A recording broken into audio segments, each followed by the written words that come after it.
Music. এতটাও কষ্ট আমি তখন পাই নাই যখন ছাড়ে গেছিলি আমাকে।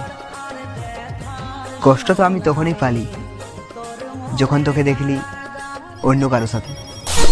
এই বুকের ভিতরে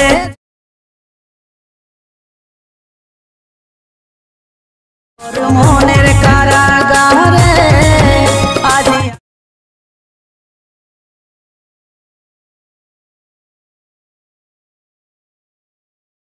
सुखे आछी सोरे पासानी। वाह क्या सीन है, वाह क्या सीन है। So hello guys, welcome back to my YouTube channel Sanjay edit. তো কেমন লাগলো ভিডিওটি অবশ্যই কমেন্ট করে জানাবে। আর এই ভিডিওটি যদি তোমার ভালো লেগেছে তাহলে এই ভিডিওটি তুমিও বানাতে পারবে খুব সহজে। তো চলো দেখে না যাক ভিডিওটি কীভাবে তৈরি করবে। তো ভিডিওটি তৈরি করার জন্য এই ভিডিওর ডিসক্রিপশনে দেওয়া আছে সং বিটমার্ক ইফেক্ট এবং স্যাক ইফেক্ট, এই দুটিকে অ্যালাইট মোশন অ্যাপের মধ্যে ইম্পোর্ট করে নেবে। ইম্পোর্ট করে নেওয়ার পর সং বিটমার্ক ইফেক্টটি ওপেন করবে। সং বিটমার্ক ইফেক্টটি ওপেন করার পর এরকম একটা ইন্টারফেস দেখতে পাবে, ঠিক আছে।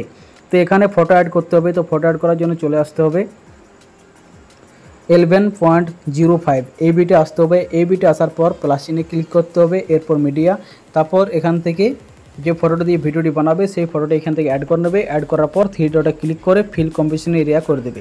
এরপর এই ফটোটিকে ভিডিওর শেষ পর্যন্ত করে দেবে। ভিডিও শেষ পর্যন্ত করে দেওয়ার পর ফটোটির প্রথম দিকে ক্লিক করে নিচের দিকে নিয়ে আসবে এবং সং বিটমার্কের উপরে সেট করে দেবে। তো চলো আমি ফটোটিকে সং বিটমার্কের উপরে সেট করে দিই। সং বিটমার্কের উপরে সেট করে দেওয়ার পর এই ফটোটিতে একটি ইফেক্ট অ্যাড করতে হবে। তো ইফেক্ট অ্যাড করার জন্য চলে যেতে হবে স্যাক ইফেক্টে। স্যাক ইফেক্ট আসার পর দেখতে পাচ্ছ এখানে একটি ইফেক্ট আছে, তো এই ইফেক্টটি কপি করে নিতে হবে। তো কপি করার জন্য এখানে ক্লিক করবে, এরপর effect three dot copy effect, তাহলে এই ইফেক্টটি কপি হয়ে যাবে।